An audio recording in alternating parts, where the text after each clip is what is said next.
PG லைஃபோ hostel லைஃபோ வளர்ந்த பொண்ணுங்களுக்கு தாங்க தெரியும் ஒரு மாமா ஒரு ரெஸ்பான்சிபிலிட்டியான இருக்க ஒரு லைஃப் எவ்வளோ கஷ்டம் அப்படின்னு.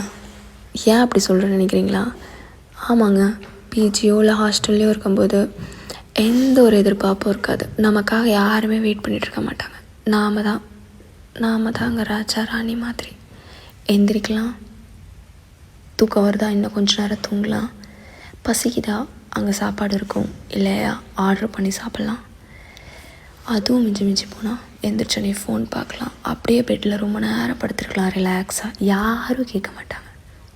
எவ்வளோ நேரம் வேணாலும் தூங்கலாம், ஆஃபீஸ் கிளம்பி போகலாம் வரலாம், ஃப்ரெண்ட்ஸ் கூட ஜாலியாக ஊர் சுற்றலாம், ஃப்ரெண்ட்ஸ் கூட ரொம்ப நேரம் சிட் பண்ணலாம், எதுவுமே இருக்காது வேலை. பட் அதே ஒரு மாமா இருந்தால் நம்ம ஸ்கூலுக்கு எந்திரிச்சு போயிருப்போமோ இல்லையோ, நம்ம பசங்களுக்காக ஐயோ அவன் ஸ்கூல் டைம் ஆச்சு அச்சோன்ட்டு ஒன்றும் அவசரமாக பதட்டமாக பண்ணோம். ஐயோ இப்போ லஞ்ச் பாக்ஸ்க்கு என்ன ப்ரிப்பேர் பண்ணலாம், அந்த ரீல்ஸ் பார்த்தோமா இந்த ரீல்ஸ் பார்த்தோமா, ஓகே அந்த மாதிரி நம்ம டெக்கரேட் பண்ணி கொடுக்கலாமா, இப்படி கொடுக்கலாமா அப்படி கொடுக்கலாமான்னு நிறையா ப்ரெஷர்.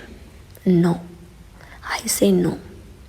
யார் எப்படி வேணால் பண்ணிட்டோம், உங்களால் எவ்வளோ முடியுதோ அதை அவங்களுக்கு ப்ரிப்பேர் பண்ணி கொடுங்க. சாப்பாடுங்கிறது பசிக்காக சாப்பிடணும்ல, டேஸ்ட்டுக்காக சாப்பிட்றதா ஃபுல்லாக மாறிடக்கூடாது. டேஸ்ட்டுக்காக சாப்பிடக்கூடாதுன்னு சொல்ல, நம்ம லைஃப் வாழ்கிறது சாப்பிட்றதுக்காக தான்.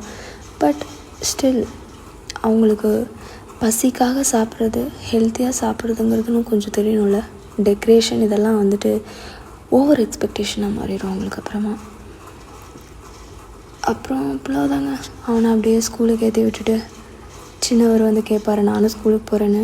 இல்லைடா உனக்கு இன்னும் டைம் இருக்குடா, வாடா நம்ம வாக்கிங் போகலாம் அப்படின்னு சொல்லிட்டு அப்படியே வாக்கிங் போயிட்டு